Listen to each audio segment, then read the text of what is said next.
Moments in this fight in particular that were very, very impressive. But for long stretches of the Holloway fights, it was a lot of feinting, inside cut kick, circling out, a jab to the body, circling out, feinting. It was just a lot of not super meaningful in terms of being action-oriented offense. And I think there were folks being like, well, he's good, but he's not like that good. Or they were just trying to look at that in some way as saying they have a right to diminish his stock. I don't think you got a right to diminish it. I never thought you had one after the two Holloway fights, because I've been saying, like, and not just me, but everyone who's looked at the tape that has even a halfway decent idea what they're looking at. You could just tell that this dude is very impressive in what he's doing, but what it often means is that he freezes opposition, hits them, sometimes not all that hard, and then he exits and he's gone, and this process repeats itself over and over and over again on ad nauseum through the course of 25 minutes. In any case, he takes all of that baggage into this fight, and it was more or less playing out that way. I thought that Ortega had a better response for some of the leg kicking. I thought Ortega had a bit of a better response for some of the early counter striking. There was a few things I thought Ortega was doing really, really well. And then the fight began to, I think, slip away from Ortega a little bit. And it was starting to look a little bit bad for him. He was starting to get tuned up until he finally, I have to go back, we'll look at the stats here in just a second, third or fourth round, whatever round it was. It looked like he hit Volkanovski enough to either rock him or at a bare minimum off balance him. He goes to the ground, and Ortega begins to clamp on him for a guillotine from Mount that you just, it's hard to explain something. Like, a lot of times when you're dealing with submissions, it can take time once you're in the finishing position to finally secure it with all the details that it needs. Like, for example, if you're just learning how to do the head and arm triangle, that actually takes a fair amount of experimentation. Like a choke from the back, usually if you just elbow position and grip, someone can be strong enough to kind of rip that one back, or even an arm bar, even if your knees aren't pinched together, whatever, all that has to happen, you can still kind of just drive your hips under it and yank it out. Again, the details matter, but I'm saying there can be exceptions to the rule. But it can take time to finesse the final stages of a submission sometimes, which means you're telegraphing it, but that's what it requires to get those details just right. Dude, Ortega has this ability to clamp on a submission almost instantly. It's shocking how fast and good his clamp is. And dude, he put on at first a mounted guillotine attempt, then a triangle attempt, and then there was another one either that round or later. I'm trying to remember if it was from the back or whatever it was, another arm bar, another third one, but there was the mounted guillotine and there was the triangle back to back. And I'm telling you, for that mounted guillotine, that might be the most... If someone is trying to armbar you, there are a particular set of escapes or various techniques to get to the escape that you have to employ to get your arm out to safety. That's true whether you're on your back and they're on their back, whether you're in their guard. There's a series of things you can typically do to get out of it. At some point, though, you just kind of have to have the willpower to drive through bad spots, or there's a part of submission defense that is technique oriented, and then there's a part of submission defense that is just willpower. Dude, that was on the willpower side of submission escapes, not the technique side of it per se, although there was some of that involved too. But on the willpower side, that is maybe the most incredible amount of resilience I've ever seen. Maybe. I'm sure that someone can find another one that's going to be pretty goddamn special. To do that with two of them back to back, especially with that guillotine. The triangle was tight too. Shocking. Shocking level of resilience. And then for Volkanovski to, in both of those cases, and even the third one, I have to figure out what it was. I'll look at my notes here with the fight metric for just a second. But to do that in that way, then go into his guard, stay there, the whole time, you've got Ortega swiveling his hips, trying to set up angles and elevate and get those positions that he needs to launch into submissions. Dude, if you didn't respect Volkanovski sufficiently, even if you thought he didn't deserve to win one or both of the Holloway fights, boy, you better come around today. Today is the day to make amends for being late for that. Today is the day to recognize that what you're looking at is going to be a guy that is very, very, very tough to beat. Very tough to beat. You know, and you can say what you want about the judging, but between Max Holloway and Brian Ortega, they collectively have had 15 rounds to do it, and they couldn't get it done. I'm not sure they've won 5 rounds between them out of the 15. He is another dimension of difficulty that we'll talk about some of the modernity of the modern MMA game when we get to Nick Diaz, but you're looking at an extremely modern version of it. Let's look at some of these numbers if we can here for this fight. I want to compare this a little bit if we have. These come to us from Fight Metric. Yeah, he landed more, Volkanovski did, than he did in either of the 2 previous fights with Holloway. He landed 157 significant strikes in the first fight with Holloway, 137 in the second. He landed 164 here. Ortega is credited with 2 takedowns. Holloway got none. Volkanovski got 3 in the second. How many strikes did he attempt in the first Holloway fight? He attempted 303. How many did he attempt in the second one? He attempted just 275. That's a big drop off. How many did he attempt in this one? 377. Good Lord. Good Lord. 52 significant strikes attempted in round 1, 61 in round 2, 99 in round 3. That's just stunning. 58 in round 4, and then 83 he attempted. Excuse me, 50 he landed, but 83 he attempted in round number 5. Wow, man. That is an impressive fighter. That is an impressive fighter. All right, so if you're new to this show, you might be asking, how does Volkanovski do what he does? Number one, this is sort of a general disclaimer for everything you're going to hear here, because I do need to say this. Like, I am reacting quite literally in real time. The fights just ended. I have not had a chance to go back and review the tape, and to the extent that I do, I might find that my opinion about certain things changes over time. But to the extent I'm strictly off memory, and sort of watching him and doing some breakdowns on him previously, here's what you need to sort of pay attention to with Volkanovski. And if you've seen my breakdowns and everything else, this will be a repeat, so I'll make it kind of quick. But the basic idea is that if you notice, he walks up and he can switch stances and everything else, but no matter what stance he's in, he presents to you a certain look, and he wants you to think that that look means something, whether it means he's going to move in a direction or throw something or attempt something and go the other way.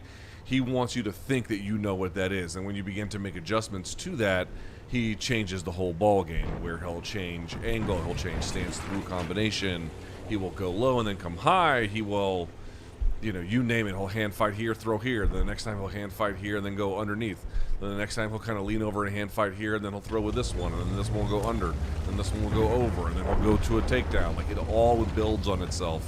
It becomes difficult to register over time. Dude, I'm telling you, I don't know how to explain this to folks. That is in terms of never letting an opponent get started, I don't know who does a better job than him. In fact, I have to tell you, they are very different fighters in different sports with different strategies and different everything. But there was one commonality today, and you should really think about this if you haven't seen the other fight yet. And even if you have, this should be, I think, a little bit more understood. There is a technique, or at least a strategy, or an orientation even, that binds what Alexander Usyk did to Anthony Joshua today and what a guy like Volkanovski did. There are huge differences. Again, they're different sports, for crying out loud. There are very many meaningful differences, but one of them is, what you noticed is that I would say the game of Volkanovski is a little bit more, part of what Usyk was doing was almost spamming opponents. He is so in your face constantly, switching sides, playing with distances, shooting low with his punches, obviously, and then coming high or around the corner or drawing reactions and then going out there, right? But it's this constant effort to give you a bunch of different looks to overwhelm you so that you can't ever really get going. You're kind of always making half adjustments. You can get a little bit of a punch out, but not too much.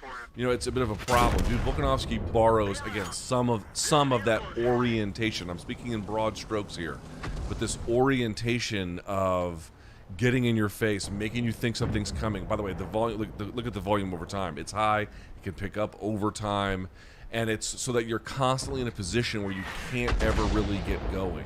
Right? When it works, obviously, and it works for the most part. But when it works, that's what it does, and it breaks guys down and it causes problems. And you can also sort of note that there was an inadvertent headbutt in rounds 2 or 3 that caused a nose break on Ortega that I'm sure played a substantive and major, no doubt about it, role. But I think even without that, you'd have a hard time, I think, arguing that he would have, cruised to victory or something. Dude, there's something about guys in the modern game where having, you're weaponizing pace, you have high volume, but it's rhythm interruption. It is never letting your opponent get started because you are the one who is constantly driving those exchanges in those ways. You are the one that sets the tone. You are the one that gives the feints and the looks and the angle change and the stance switch, and then you build upon all of the creative options that you have created for yourself. And your opponent is sort of always in this position where they can be quite literally on the physical back foot, although not necessarily that, but they can often do that where they don't know when to blitz, they don't know when to there was a lot of times Ortega in the first and second round was walking into those overhand rights. You saw that a lot. He scored that on Max as well. It's one of his bread and butter techniques. You having those constant inside kicks. That's what I mean. Ortega did a good job of shutting some of that down and checking it. In fact, he got away from it later as the fight went on, which I thought was a bit of a mistake. But again, who knows how he was feeling and everything else. I say mistake. It's not like I'm his coach. I just mean it was working earlier, and it wasn't immediately clear why he couldn't use them later. But I'm sure there'll be some answer we'll get to later. But think about that for just a second. Listen, if you're fighting another pro fighter at the highest level, at the very highest level, it can be hard to... MMA is wild and chaotic, but even then it can be hard to land clean on them. And it happens enough where you can see guys at the very highest level get finished quite early, or after a couple of rounds, like a finish is hardly something rare. I'm just pointing out you can go long stretches without ever really landing clean on someone. And so what are you going to do in a fight where you can't bank on that? You have to build a style that you can scale over time.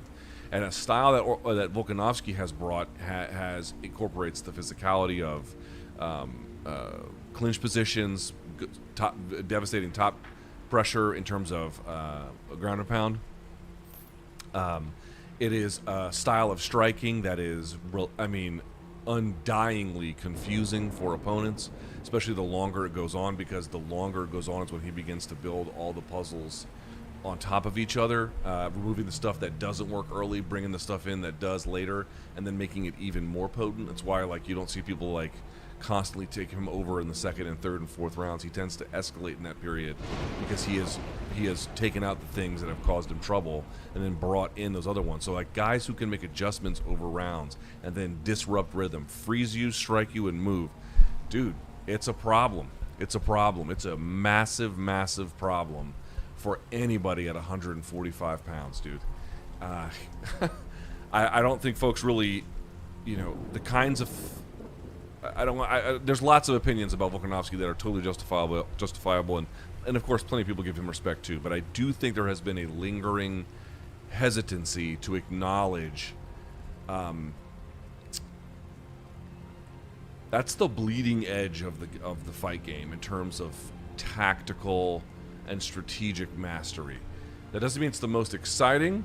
That doesn't mean that other styles can't be dominating and win. If you think about the style that Khabib has, it's certainly quite lopsided. That would not be a criticism of Volkanovski. But this, again, I'll say it one more time. I don't want to repeat myself so many times, but this orientation of disrupting rhythm, that's not new. But the method in which they do it, the feinting, all the elements of the MMA fight game that they put in together, it's going to be extremely difficult. Extremely difficult for anyone to beat him. Max has his hands full. And you might be thinking, oh, Max can do it. And Max can do it. Max can do it. I thought he kind of did it-ish in the second one. Second one I thought was pretty close. But you can see, dude. Max is having trouble with this guy for a reason. For a reason. He is special. When you're that kind of a physical force whose that much of a pro where, you know, you're always on weight and you're always in the gym and you're probably training smart in terms of like injury management, and you have this accumulated wisdom now, and you got a great, I mean, dude, you got a brilliant coaching staff, and you've begun to put together this style that the very best guys just cannot decode. That's going to be tough. That's going to be tough. Now, there's another piece to this equation, which is just sort of leaving to the side Brian Ortega, which I do not wish to do. First of all, the one thing I'll say about Brian Ortega, he took a massive beating through 3 rounds. I wasn't sure that the 4th needed to happen, but even there, he showed some great resiliency. Kind of always in it with the submission attempts. Kind of always in it with takedowns and clinching and sort of seeing what he could do. I really thought after that 4th round, like, they don't have to let him out for this one. And he went out there, and I thought maybe even won that. That's why I said I thought the scores were a little weird. He maybe even won that 5th round, depending on your perspective. Nevertheless, he gave an effort that was... I mean, Max put a beating on a much more junior version of this Brian Ortega. And even that Brian Ortega, I think they called it on his behalf. I don't think they wanted to let the fight continue. I think he would have if they had let him. This one showed... a lot more resiliency to the final bell, or I should say, just a lot more. He wasn't taking quite as much abuse in this sort of like waterfall, striking kind of way where Max just puts this tremendous volume on you, and then it begins to guys are just getting rained on. There's just so much punching coming your way. This one had a little bit more of a different kind of. It had plenty of that, but it also had takedowns and. Although some of that ground and pound I thought was in the fourth round into the 4th, when he was getting absolutely just fucking banged on top. Whew, I thought the fight was going to get stopped there too. But dude, Brian Ortega, what I'm trying to make is, one, he showed incredible poise and bearing in very difficult circumstances. Those clamps he was trying to latch showed he was mentally very much in that fight and really believed in his jiu-jitsu, and he should. The fact that Volkanovski got out of it, man, if you have never trained and you don't know like how hard it is to get those clamps on certain things so quickly, and to watch how fast he does it, and then to watch the submission resiliency, dude, that's not what jiu-jitsu looks like for like 99% of people. For 99% of people, it takes a second or two, typically not always, to snatch up a submission. Somebody might snatch up a choke from the back, pretty quickly, but the ways in which he was doing it are very rare. And then the resiliency that Volkanovski showed to get out is more or less unheard of. That's just not what jiu-jitsu looks like for the overwhelming majority of people. But okay, so for Ortega, incredible resiliency, incredible bearing. I really respect how he went to his jiu-jitsu and made a full-throated effort behind it, even if it didn't work.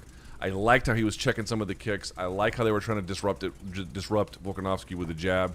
I like how they were catching the kicks. If there's one thing, I'll give this person credit. There was a person I interviewed for the internship, and they train, and for my personal channel anyway. And he was sort of noting like one way to make up the difference. It's a good point, actually. One of the ways to make up the difference in wrestling, if you're not quite as adept, those sort of doubles and singles and high crotches and fireman's carries, is to sort of get better as a skill in terms of catching kicks. It can make up the differential in takedown ability.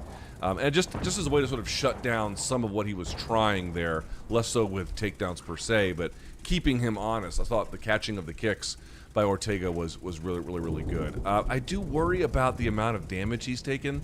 He didn't take hardly any that I can remember of a significant kind against Chan Sung Jung, but he got worked over by Max, and this was bad too, even if, again, some of it's not so much from the strikes themselves, but the, what do you call it, the headbutting, the inadvertent head strikes.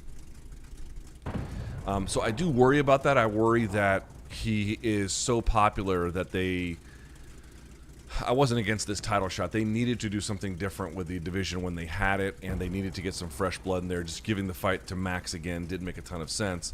But you can just see, dude, Max, I mean, just think about what Max and Volkanovski are doing to the rest of that division. They've polished off Aldo twice, Max did, so he sent him to bantamweight, and Volkanovski beat him too. But in terms of just like damaging people, polished off Aldo twice. Collectively, we're talking about. Polished him off twice. Put a beating on Ortega. Both of them did. And sent Mendez more or less into retirement. You know, they're just out here sending people to divisions and retirements and giving them epic beatings. Like, they're hurting these boys out here, man. They're giving them solid work. Solid work. It is shocking what they are doing. So they have found themselves in a position now where the trilogy fight at 145 pounds is the only one to make. But you can see, man, the gap between Max and Volkanovski and the rest of that division. Oh, and add Kattar to the list. So you have Aldo, Kattar, Mendez, Ortega.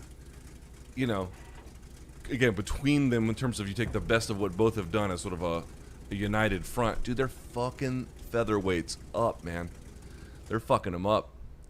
And you just have no choice at this point but to put Max and Volkanovski together. In terms of some of the adjustments I thought Volkanovski made, he began to look much more like himself by the third round. I think at that point he began to get a clear sense of distance. You'll notice what he'll do is he'll throw a jab, then pull, and then throw a two, and then pull again. And not only was the timing beginning to work for him, but I noticed that several times he would jab and then pull, and then go back for the two. And when he did, and then pull again, so he's pulling twice for two punches, I noticed that Ortega a lot of times was just short. So it looked to me like, obviously the first round Ortega had a much better opportunity to land. The second round there was still some of that. And again, you would not exactly know that Ortega had the reach disadvantage. It looked to me like, you know, it felt a little bit like he had the reach advantage, even if he wasn't weaponized that way or measured in a way that matters. So I thought the timing of what Volkanovski was doing was good, but it was that third round where, to me, that's when it began to change, even before everything else, by virtue of the ease with which he was able to slip into that kind of mode where it's just showing you looks, landing and going. Someone charges in, he counters, he goes. They're sort of constantly in that position, and he begins to lead and back up, and there was a lot of that as well. That was a hell of a fight. That was better than either of the fights with Holloway that Volkanovski had. Those were much more tactical and back and forth in terms of what Max was able to do and vice versa. But this one had much more drama. Right? This is the one time where you were able to see what happens when someone's much better than Volkanovski in one department. The way in which Ortega did it, well, you know, is that really all that fair? Okay, at submissions, Ortega is much better than Holloway. At submissions. But on the ground, what I would say is, with that kind of submission defense, which I think eventually you would get caught doing that. You could not do that for very, you know, I realize he did it and played with fire the entire time, but you could not do that for like a career and get away with it. Someone was going to catch you eventually. But between, I would say, let's say, resilience, submission savvy, ground and pound, the reversal that he scored after he was in trouble in the fourth, I believe he scored a reversal. You know, again, pure jiu-jitsu, obviously Ortega is significantly better, but even on the ground, man, Volkanovski's pretty good. But okay, Ortega had success because in terms of the application of submission and the submission defense and the way in which he was able to do it through punishment so quickly with that quick clamp, he had a clear lead on Volkanovski in that particular dimension, but it just wasn't enough due to the grit and will and determination. And dude, he must have bitten through his mouthpiece. If you guys have never seen it, go look at, I think it was UFC on Fox 3, the third of those big UFC on Fox events when that whole idea really mattered. Nate Diaz, the brother, of course, of Nick Diaz, scores a mounted guillotine win over Jim Miller, by the way, another black belt. Why do I bring it up? Because when it happened, and if it's ever happened to you, it is extremely painful. It happened to me one time, and it was really bad.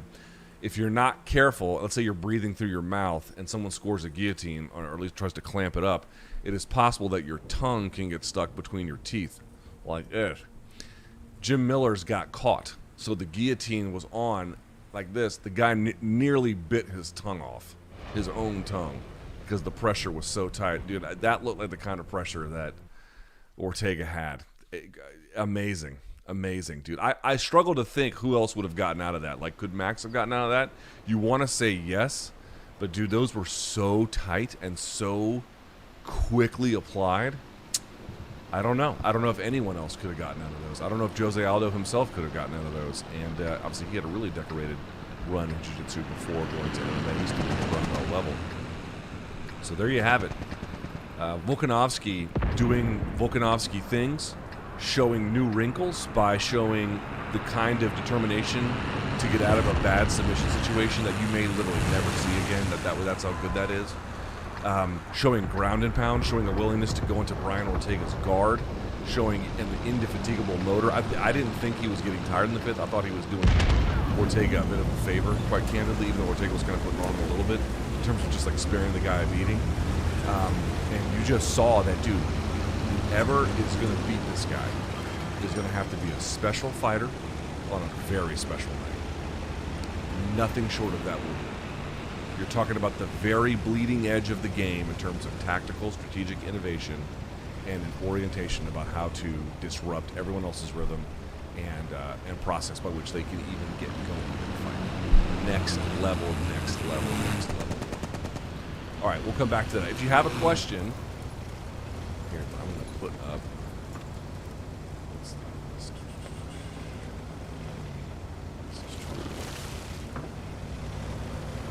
You know what? Let's see. I'm going to put it right here. I got a few questions. Yeah, I got a couple of these. I'll go with these. Hold on.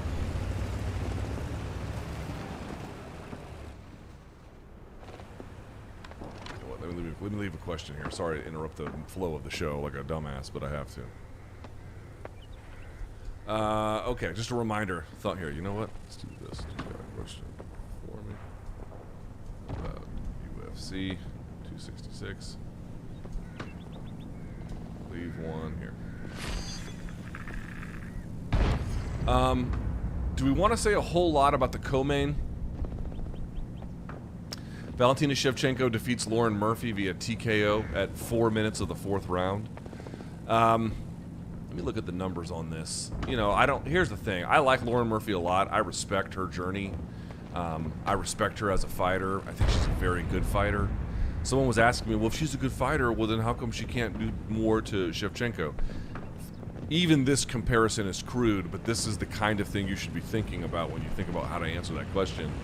The answer is, like, how did Dustin Poirier lose to Khabib? Khabib was a specialist in sort of just one area, whereas Shevchenko, through this fight and many other ones, has shown how well-rounded she is. But the idea is, like, dude, Dustin Poirier is a good-ass he's a very good fighter, but it's Khabib. Like, you know, very good, super elite is just not enough relative to what he had, especially on that night. Lauren Murphy's a good fighter. She won 5 in a row to get here. She was an Invicta champion. Like, dude, Lauren Murphy can fight. She's good, talented, hardworking. No one did her any promotional favors. She got this one the hard way. Like, I respect her, but dude, this was, you know, I don't know if she was ever in this fight. Listen to some of these numbers in terms of significant strikes landed. Here's the differential. Rounds 1, Shevchenko 20, Lauren Murphy 3. Round 2, Shevchenko 10, Lauren Murphy 1. Round 3, Shevchenko 21, Lauren Murphy 5.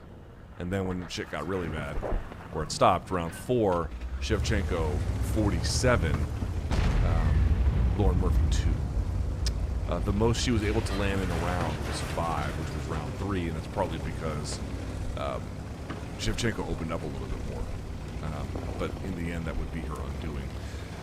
This was not a very competitive fight. I think a lot of us knew that it was not very competitive going in. I did not know exactly what I thought Lauren Murphy could do to meaningfully improve her chances. You know, the one answer that I gave on Morning Combat was, you know, just standing at range with her and trying to, like, outsmart her probably will go real bad. So, you know, you have to kind of just, you know, bite down on the mouthpiece a little bit, but you have to, you know, brawl a boxer, box a brawler. You kind of have to make it ugly and get in her face. But, like, that's so much easier said than done. It's silly to even say that to a degree, because you can't just chase down a person like that. Like that, they're a matador and a bull. Like, eventually you'd be able to make contact if you didn't get viciously KO'd. But, you know, it's not smart to do that. You're gonna get hurt doing that. You may not, the fight may end before it even begins doing that. Like, there's all kinds of risks doing that. If you can do that, if you can get to this person without getting slept, and you can kind of, you know, clinch with them and then kind of dirty box with them, and maybe there's something that could happen there. Try your hand at a takedown, see how it goes. But the problem is, Dude, Shevchenko's distance management is incredible. Her feinting is incredible. Her speed is better than her peers. Her athleticism is far better than her peers.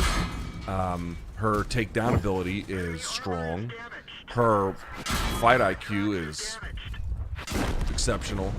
Like, she makes good choices. She has good weapons to use. She has good physicality to pull off whatever she's trying to do.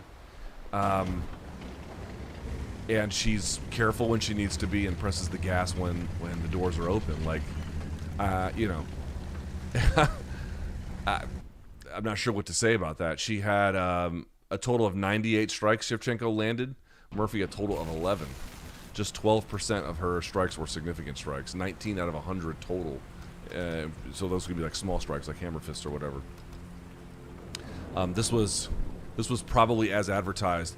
Up through the, I should say, starting with the Holly Holm fight, it's kind of funny. She also had the one loss with Nunes, but even if you count that, even if she had won that, it would have been a decision. So, since beating Holm, Shevchenko has alternated between decisions and then stoppage wins, and then decision and stoppage, decision, stoppage.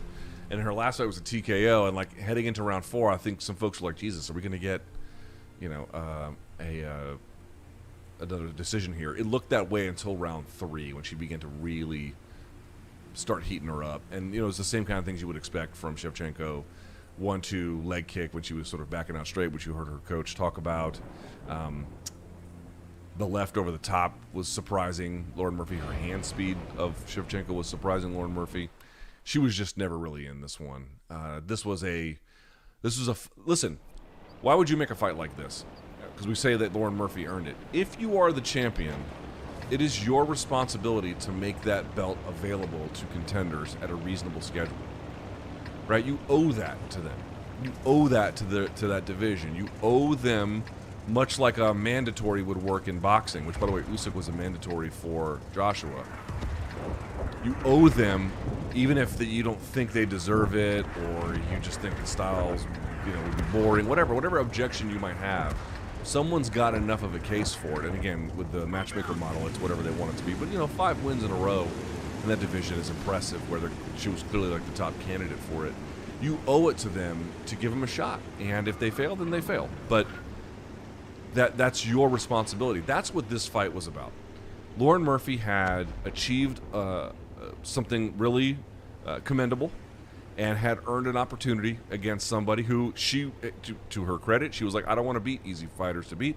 I want to beat hard fighters to beat. Fair enough. I respect that completely. She got her opportunity. It was just way too much. Way too much. She could never really get going. It lasted as long as it did because Murphy managed the risk appropriately to let it keep continuing. But at some point, there was no dice. 3 takedowns Valentina Shevchenko was credited with. 1 in the first, 1 in the second, and that vicious one that ultimately helped cause the stoppage in the 4th. At any time she attempted a takedown, she got one, which is to say, she got 1 of 1 in the first round, 1 of 1 in the 4th round, 1 of 2. But what I mean to say is that she didn't go over.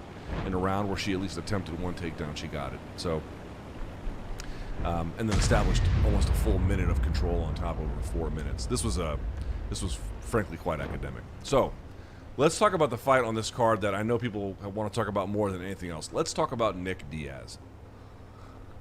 Okay, man, I'm all over the place on this one. All right, here's the official result. Robbie Lawler defeats Nick Diaz. And I'm going to put this on 1 second.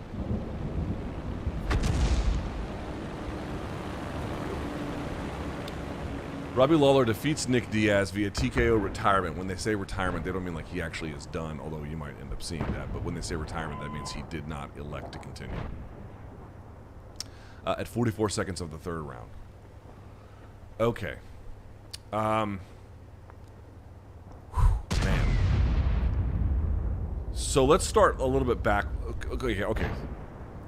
My timeline was split on Twitter tonight.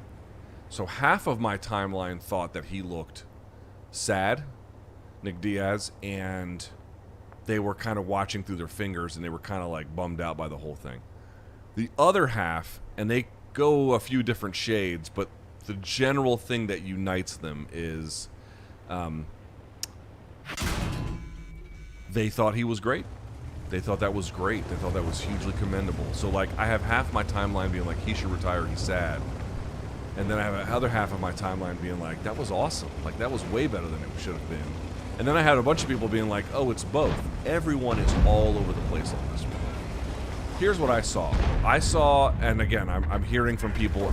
I'm working with limited information here. I am certain we're going to find out things about Nick Diaz later on. It's going to make me say, you know, we have to update the analysis on this, right? But from what I know right now, we may have found out that he was unable to train for up to only 6 weeks for the fight, and I don't know what the reasons for that might be, but he did not look to be in tremendous physical condition, if I can just be candid. Didn't look terribly out of shape, but he definitely looked a lot older, which of course time has passed, but I mean, like, he really was wearing it. It looked very slow to me, very slow. I thought that he got warmed up by the second round. First half of the first round, he looked to me like he was just underwater. Lawler came out hot. Lawler always comes out hot.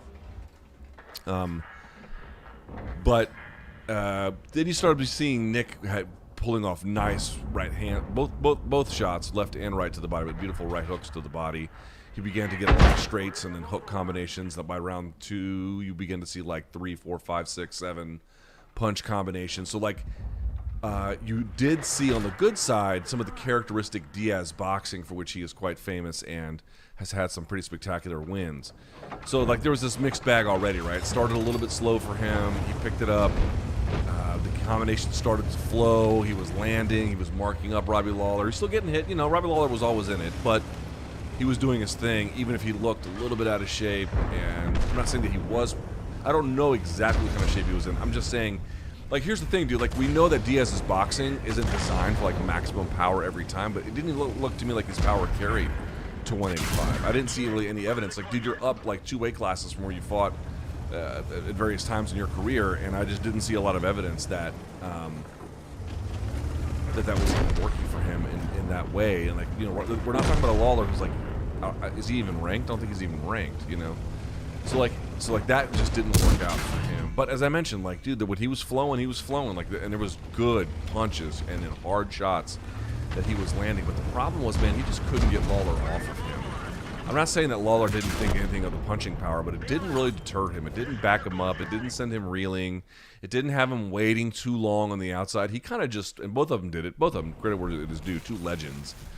Kind of just stood in front of him and it began to wear him down. And dude, the leg kicks, he went after him over and over and over again. Those all basically went unchecked, and then he began to just work the body a few times. There was a couple of, I think, a body kick and then a left hook to the body that really hurt Diaz in that second or third round, where he was, you could see him kind of hold it together. Anyway, the fight eventually ends this way. It was I have to go back and look, but I think it was a body shot or a right hand that dropped him. He goes to a knee. He didn't like drop like this, but he takes a knee, and then he kind of falls over. Lawler looks like he's going to follow for a second, doesn't let him, backs out. So then the referee can make him stand, and then he declined to stand, and so they waived it. That's the end of it. I don't begrudge him the stoppage at all, dude. You were off for almost 7 years.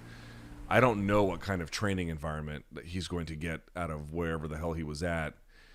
If you don't want to take more abuse and you're not in there to win beyond dealing with that, then don't. Like, I don't. People want to make character judgments about it. I don't. Like, I've seen prime Nick Diaz. You know, his character cannot be questioned. Could you doubt his commitment to the fight game at this stage? Yes, I think that's quite normal to do. So all the more reason when he says he's had enough to believe him. He had enough. I don't have any issue with that. That guy's bona fides are already written in stone. You can't take it away from him. You can only say, like, you know, how is he applying it at this stage? And again, that to me seems very reasonable. But here is the problem that I come up with. Now, I can believe all the different arguments about Nick. I really can. I can understand how you could look at that and be like, dude, he was kind of flowing there for a while.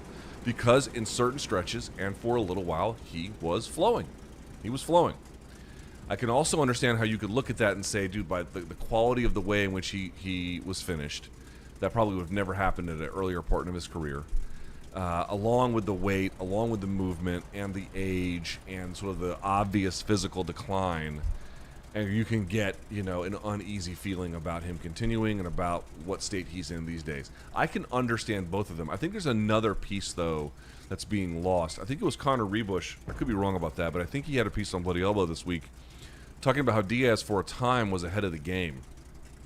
There's, you know, with accurate, crisp boxing and understanding how those fundamentals could be brought to MMA, and then weaponizing cardio in the way they were doing it, and some of the training methods and the triathlons and everything else. There's much more to the story. I'm grossly oversimplifying it. But there was a time when the Diaz brothers, both of them, were kind of vanguards about new practices that the game had to catch up to. One of the things I have not seen discussed that really sort of stood out to me was that Diaz's boxing is quite good when he's flowing, but his overall style seems to me a little bit outdated. Why wouldn't it be? It hasn't really been updated in about 7 years. This style he was using, I think, 10 years ago would have been a lot more effective than it's going to be today, assuming that he continues. I think he will be. I'm not saying he won't win. I don't know what he's going to do. I don't know who they're going to match him up with. I don't even know if he's going to fight again. Like, I know he said he would if he lost and whatever. Like, that could have been the last time we see Nick Diaz fight. Who knows? Who knows? Who the hell knows? What I'm trying to point out is he was very flat-footed. There's no checking of the kicks. There was no real ability to take it to the ground. There's no real willingness to take it to the ground. Part of that's physical decline and time off. By the way, he probably had ring rust too, in all fairness to Nick. I'm sure he had a substantial amount. But the flat-footedness with the sort of one-note nature of the boxing, as good as it might be, dude, that's not a very modern approach to the game. That is like, you know, in many ways antithetical to everything you're seeing from some of the guys at the bleeding edge of strategic innovation in the game.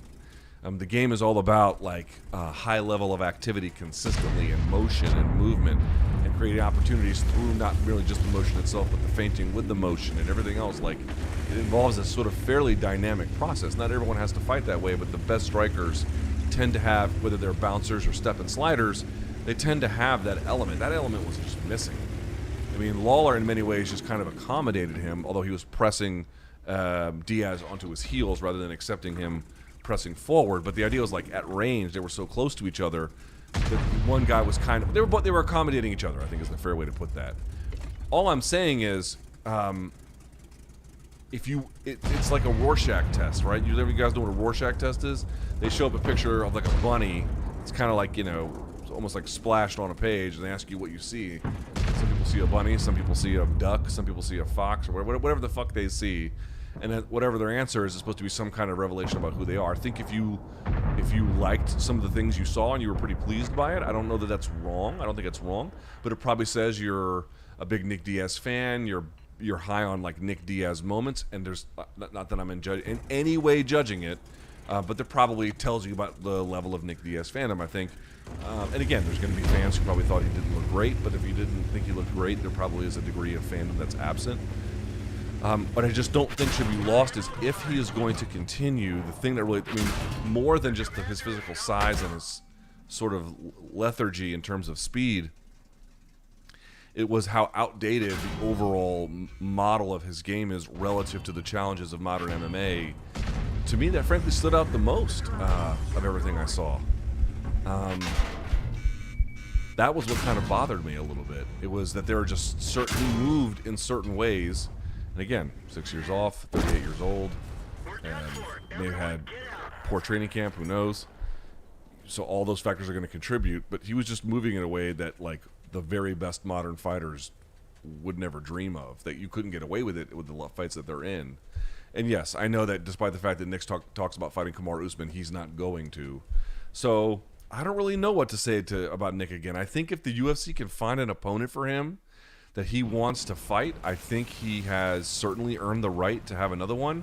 The fact that he called it, to me, like the fact that he called it quits before he took a hellacious beating, frankly works in his favor, to be honest, because he got hit hard tonight, but he didn't take a tremendous, like, ass kicking, right? So if he wants to get back out there in, relatively short order and he can pass a medical and whatever else, like, yeah, okay, fine. Like, go.